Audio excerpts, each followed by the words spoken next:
The night was quiet. The water was still. Only the silver moonlight moved across the surface of the deep alien sea. Eli, a human diver, sat on the edge of the wooden dock. His breathing mask hung around his neck, and his feet dangled above the glowing blue water. This was not Earth. It was a quiet alien world known as Taraxis 7, a planet full of forests, oceans, and unknown creatures. Eli worked here alone, studying sea life. He liked the peace. But tonight, something felt different. A strange sound broke the silence. A splash. Then, another. Eli stood up fast. There were no wind or fish near the surface. He grabbed his light and looked around. Nothing. The water was calm again. But then, another loud splash, deeper and closer. He saw bubbles rising. Something was struggling under the water. Without wasting time, Eli pulled on his mask, grabbed his gear, and dove in. The water was colder than usual. He swam toward the bubbles, heart racing.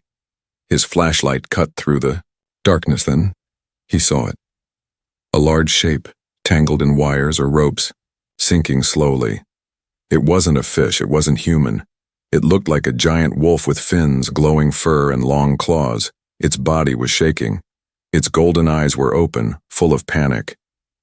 Eli swam faster. He reached it and tried to pull the ropes free. The damn creature kicked once weakly. It was drowning.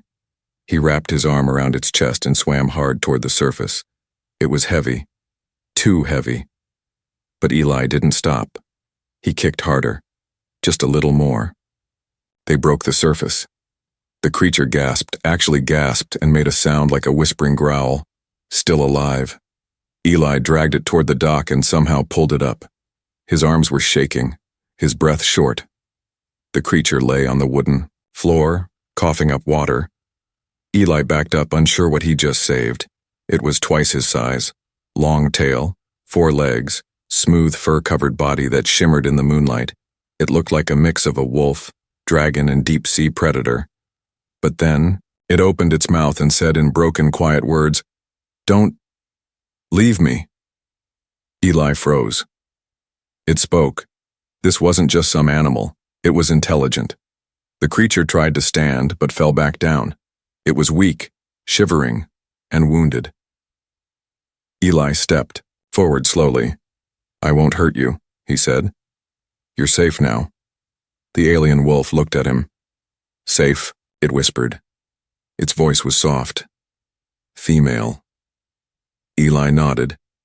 He placed a towel over her wet back. Her body was still shaking. She whispered again, "Why did you save me?" "Human?" Eli didn't know what to say. He just sat beside her and replied, "Because I couldn't let you die." The wolf's glowing eyes stared at him for a long moment, then they closed. She fell asleep, right there on the dock under the moonlight. Eli looked at her. She had deep cuts on her legs.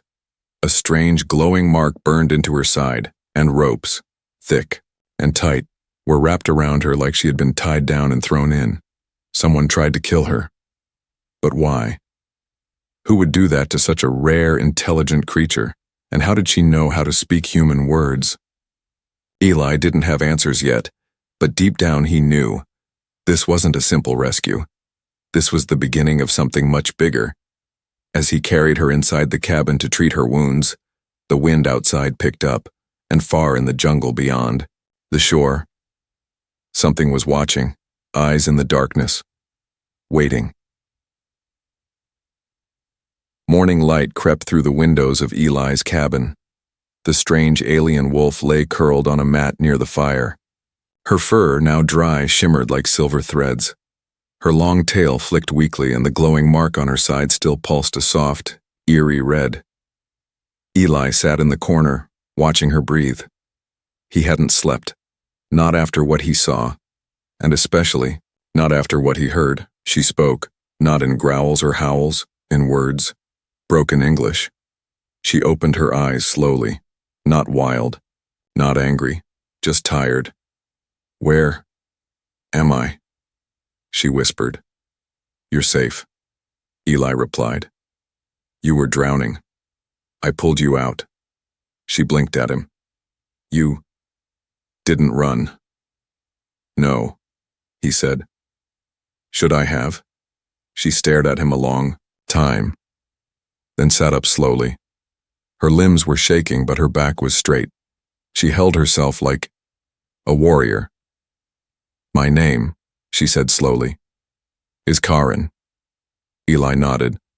I'm Eli, just a diver. She looked around the cabin. Her gaze stopped on the bandages around her leg.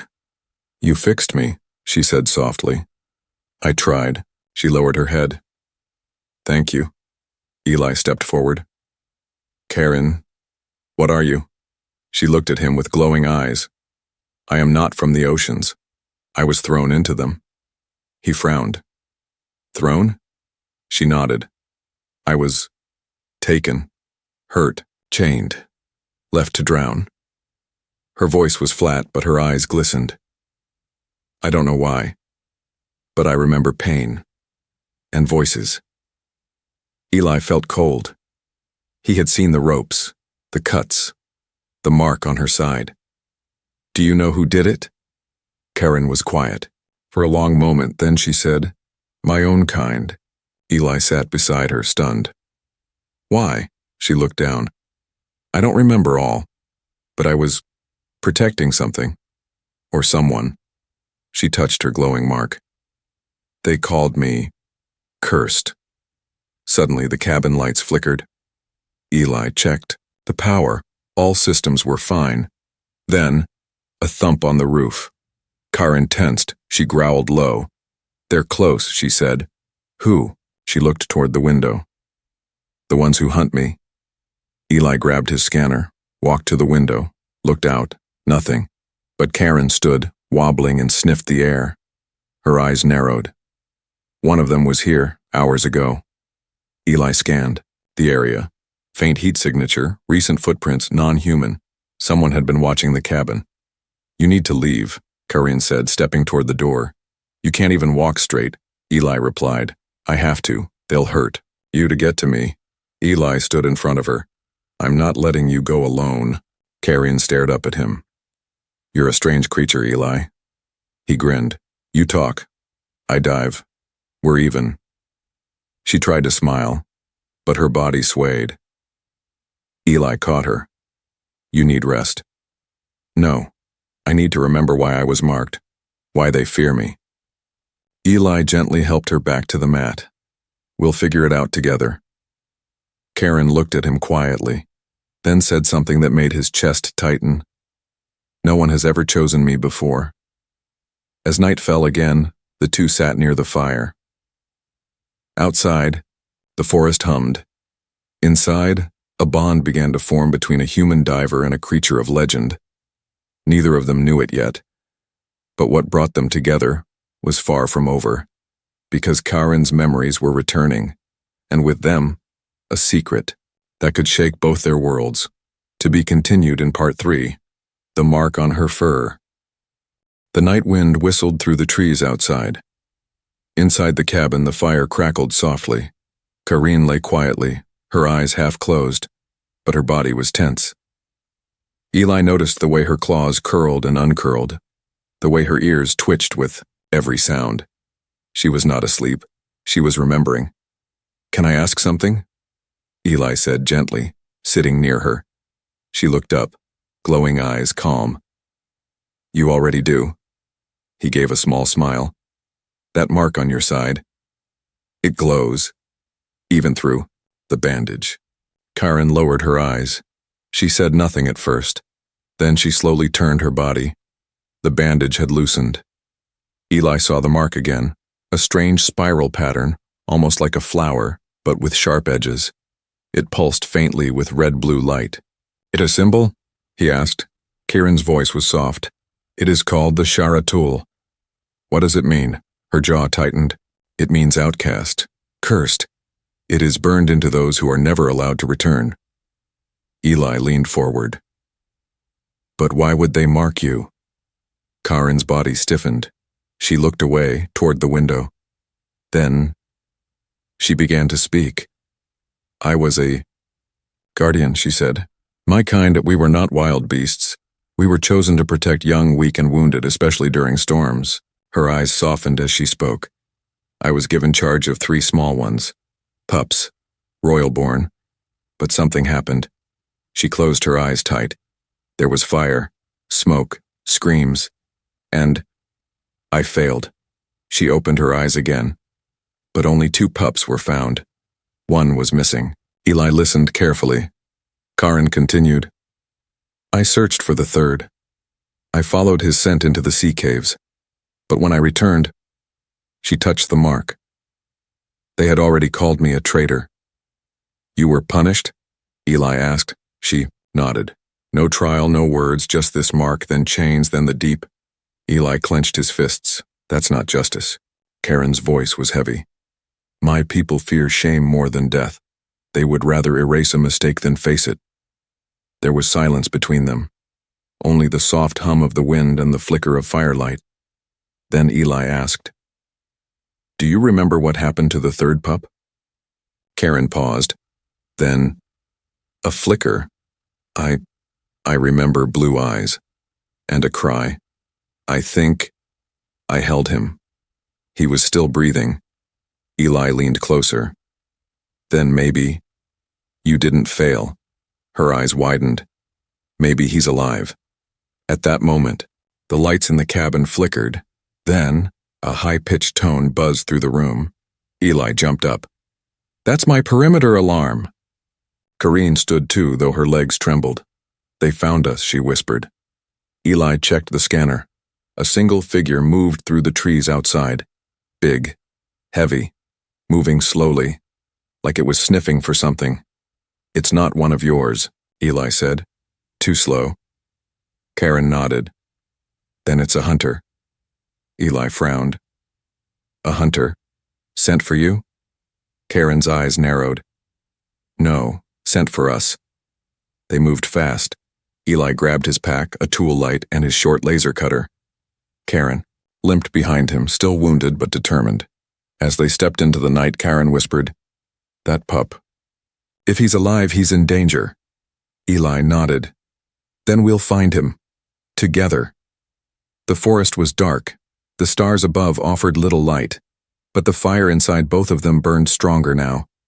Karen was no longer just a creature he saved. She was a guardian betrayed. And Eli wasn't just a human diver. He was the only one who believed her. Together they vanished into the trees, and far behind them, in the shadows, glowing eyes watched, waiting. The cabin stood silent in the moonlight, but something dark moved through the trees. It didn't walk. It stalked. Its eyes glowed green, and its skin shimmered like shadow against the trees. It moved with a hunter's patience, quiet, slow, deadly. Inside the cabin, Eli loaded a small power cell into his cutter. Karen sat near the window. Her ears twitched. Her claws tapped the floor nervously. They are close now, she whispered. Eli nodded. Only one, right? She closed her eyes. No. 3. Suddenly, crash. A heavy shape slammed into the cabin wall. Glass shattered. Wood cracked. Eli grabbed Karen's arm. Basement, now. They ran down the narrow stairs into the metal-lined room below. The air was cold. The walls were strong but not perfect. Eli turned the lock. This won't hold for long. Karen looked around. We can't fight them here. Eli opened. A crate. Inside, an oxygen mask, a flare, and a sealed water escape hatch. He pointed. We'll dive out, through the back sea tunnel. Karen stared. You trust the sea? Eli smirked. Only when I don't have other options. The cabin shook again. A loud screech echoed above them. They've entered, Karen said. I smell their scent. Eli put the mask over her snout gently. You okay to swim? She nodded once. Can you carry a blade? He picked up a tool rod with a glowing edge. I'll manage. Together they dropped into the tunnel. Cold water wrapped around them like ice. The tunnel was narrow, but Eli had used it before, his secret exit route to the sea. But halfway through, Karen froze. Her tail bristled. She pointed forward. A shadow moved in the water. Eli turned his light on. A dark figure blocked the end of the tunnel. Webbed arms, glowing eyes, sharp teeth. It wasn't one of Karen's kind. It was something sent to stop them both. The creature rushed forward. Eli raised his cutter and swung it hard. The blade hissed in the water. It sliced through the shadow's arm, making it howl in pain. Karen swam fast and slammed into the attacker with her shoulder, sending it crashing into the rock wall. Eli pulled her forward. Go! Now! They burst, out into the open sea. Stars sparkled above them. Karen gasped for breath. Her eyes were wide. Why are they coming like this? Eli asked. This isn't just about you anymore. Karen looked down. I remember now, she whispered. Why I was marked. Eli stared. You do? Karen nodded. There was no third pup. Eli blinked. What? They lied. The royal pups were not in danger. I was sent to protect them, but there never were any. It was a trap. Eli felt cold. But why would they trap you? She looked him in the eye. Because I am different. Before Eli could speak, a voice called from above. You were never meant to return. A tall alien stepped onto the rocks near the shore. Black armor, gold stripes. His voice was deep and cruel. Karen's body shook. That's him, she whispered. High Commander Threxall, the one who ordered my death. Threxall lifted a long weapon. I gave you to the sea once. Now the sea will take you again. He fired. Karen pulled Eli down just in time. The blast missed by inches. They swam behind a reef. Eli's hands shook. What now? Karen's eyes glowed fiercely. We stop running. She stood dripping and walked into the open. The moonlight hit her mark. The Sharatul blazed with red-blue light. You fear me, Threxall, she said. He aimed again. I fear your kind, learning the truth, she smirked. Then let's give them something to remember. She howled. Loud and powerful, it echoed through the cliffs. And from the distant forest, other howls answered. Low, fierce, close. Eli stared as shadows appeared on the cliffs. Other wolves. Some old, some young, some with broken marks like hers. Karen whispered. Not all forgot me. Some still believe. Threxall took a step back, but it was too late. The pack had come, for their guardian. The cliffs echoed with the howls of wolves, not wild, not beastly, but intelligent and proud. Eli stood at the edge of the rocky shore, soaked and breathless. Beside him, Karen stood tall despite her wounds. Her glowing mark lit up her side, like fire in the night. Across from them, Threxall, the armored alien commander, stepped back. The weapon in his hands shook just slightly. Call them off, he growled. You don't want a war. Karen's voice was calm, but powerful. You already started one when you called me cursed. The pack began to descend from the cliffs, 6 of them. All with fur in different shades, all marked with faded symbols. Eli noticed it first. All the wolves had the same Sharatul mark. He looked at Karen in shock. They were cast out too? She nodded slowly. They believed in the truth, and they paid the price for it. Threxall's voice turned cold. You remember now, don't you? Karen narrowed her eyes. Yes, I remember everything. She stepped forward slowly, dragging her claw across the sand. You told the High Council I had failed, said I let a royal pup die. But there never was a pup. You were ordered to protect a royal secret, Threxall hissed. No, Karen said. You used me to cover your lies. Eli looked between them, confused. What was the secret, he asked. Karen turned to him. There is a human gene hidden deep inside some of our kind, she said. Long ago there was a shared bond, a connection, a time when our species worked together. Eli's eyes widened. You mean we're linked? Karen nodded. But the council feared it. They erased the stories, buried the truth, and anyone who remembered was silenced. Karen pointed to her glowing mark. They feared the human spirit within me. That's why they cast me out.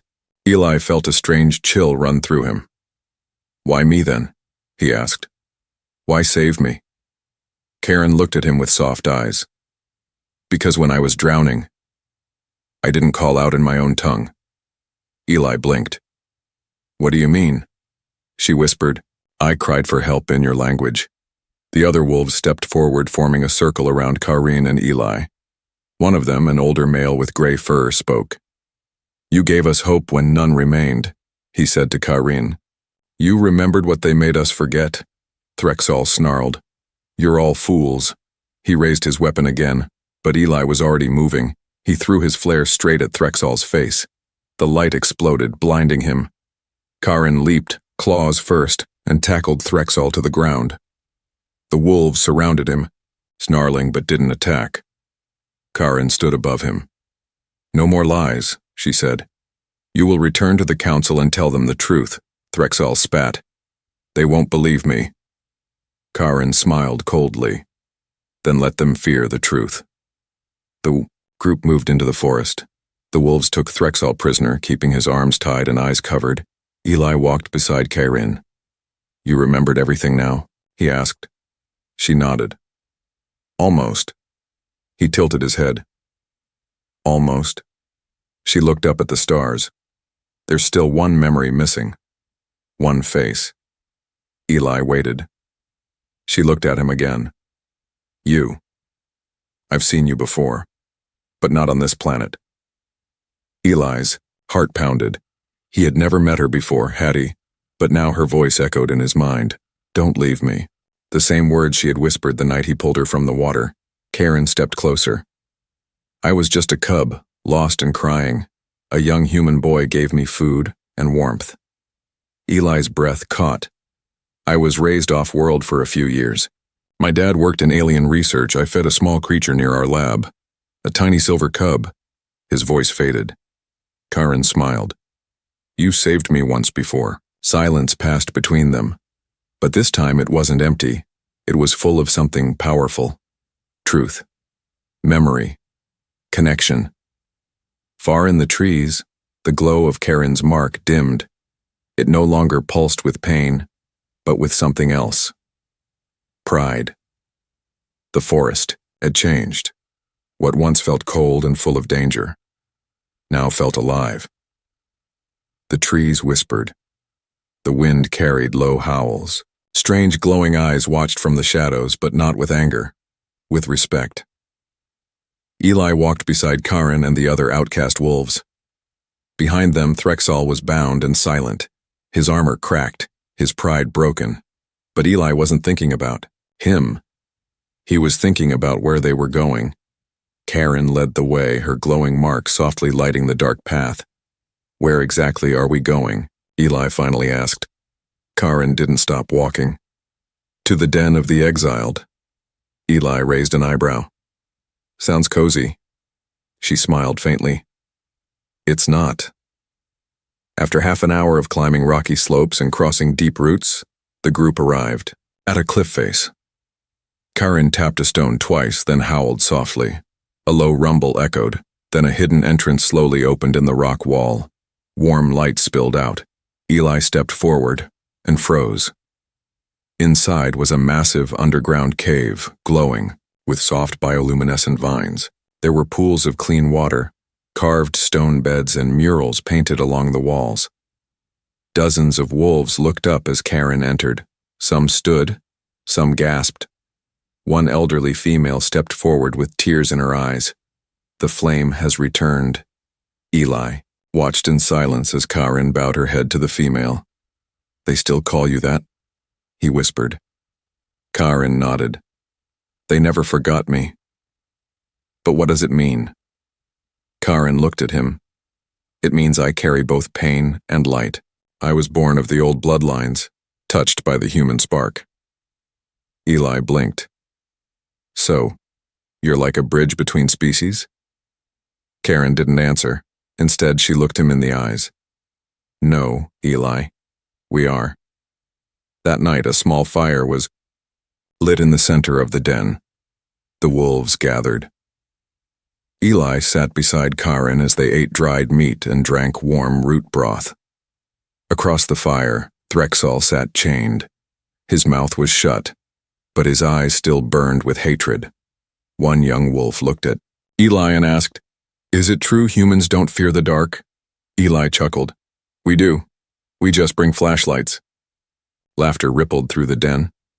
Later, as the others rested, Karen pulled Eli aside to a quiet alcove. "I've been thinking," she said. Eli leaned against the wall. "That's dangerous." She ignored the joke. "We can't stay hidden forever. The truth must come out." Eli nodded. "You want to go back to your world?" "Not just me," she said. "All of them. All the outcasts. We deserve to be heard." Eli's face grew serious. "But if you go back, it might be war." Karen looked away. "Then let it be." Eli stepped forward. "Not without a plan," he said. "Not without allies." Karen studied him. "Would humans help?" Eli hesitated. "Some would.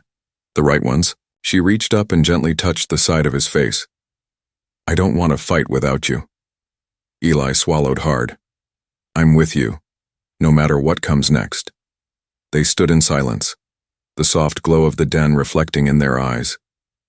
Suddenly, a distant alarm echoed from the upper forest. A scout ran into the den. "They've found the entrance," he barked. Eli stood. "Who?"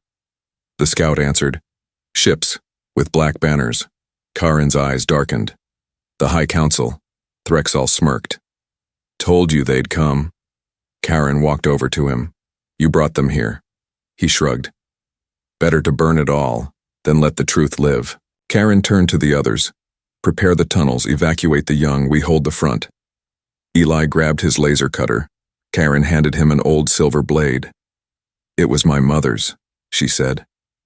"She trusted humans once. I hope she was, right?" Eli looked at the blade, then at her. She was. As the wolves howled and the den lit with fire and courage, one thing was clear. This was no longer about one alien girl and a human diver. This was about all of them. About truth, survival, and what they were meant to be together. The forest burned with the sound of engines. Above the cliff, dark ships hovered, shaped like arrows, silent and sharp. Ropes dropped. Armored soldiers slid down, their faces hidden, their orders clear. Erase the den, kill or capture all. But inside the glowing stone cave, no one begged. No one ran. They prepared. Karine stood tall at the front, her glowing mark now uncovered and pulsing brighter than ever. Eli stood beside her, silver blade in one hand, a flare launcher in the other. They didn't speak, they didn't need to, they were ready. As the first enemy entered the tunnel, a wolf leapt from the shadows, silent, fast, and powerful. The guard didn't even have time to scream. The second tried to fire. Eli knocked the weapon away with a blast of light and struck hard with his blade. Karen pounced behind him, slashing with deadly claws. More followed, but so did the pack. It wasn't just a battle, it was a message. The outcasts are no longer silent. The council soldiers used flame rounds. But the den's defenders knew the tunnels. Trapdoors opened. Hidden walls turned. Eli and Karen fought back to back. She covered the high ground. He took the blind spots. Blood and smoke mixed in the air. Yet Eli didn't stop. Neither did she. Suddenly, a soldier shouted, "That's her, the marked one!" 3 rushed forward, aiming plasma darts. Eli jumped in front, took a hit in the arm and fell hard. Karen let out a howl so loud the walls trembled. She flew into them with fury. One soldier hit the wall. The second had his weapon torn from his hands. The third, he ran. Karen dropped to her knees beside Eli. "Stay with me." Eli winced, pressing a hand to the burn. "Still breathing." She smiled weakly. "Good. I need you for the end." More wolves appeared. Old, young, silent and strong. They circled, Karen and Eli. From behind them, the elderly female wolf stepped forward, her voice strong. "They are not outcasts anymore. They are our leaders." All around the den, howls rose, a song of belonging, a song of home. Then, boom, the rear tunnel exploded. Smoke poured in. Threxall, still bound, laughed. "You'll all die down here." Karen stepped toward him. "No, you will face what you tried to bury." She turned to Eli. "Time to end this." Eli triggered the flare launcher. It shot through the smoke, high, bright, and burning red. Above the cliff, a human shuttle blinked in reply. Eli grinned. "You didn't think I came without a backup plan, did you?" From the skies, human ships descended, rescue teams, peacekeepers, and independent human observers. The council soldiers paused. Too late, they were surrounded. The humans landed with loudspeakers. "Stand down or face full retaliation." The council soldiers dropped their weapons. One by one. Karen walked through the smoke and rubble, her mark glowing like a banner. The human commander looked at her with wide eyes. "You're the one they marked?" Karen nodded. "Yes."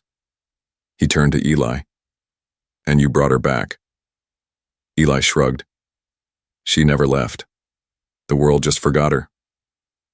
Later that night, the fire in the den was smaller. Quiet. Warm. Karen sat beside Eli, who now had a fresh bandage on his arm. He smiled at her. "So what now?" She looked out at the stars. "Now we teach them what truth looks like, what peace can be, and what family means," Eli added. Karen looked at him softly. "Yes, that too." A young cub crawled into Karen's lap. She held him gently. "Do you know his name?" Eli asked. Karen smiled. "Hope." The outcasts had become leaders, the marked had become heroes, and the human who once dove into the sea had changed a world, together, side by side.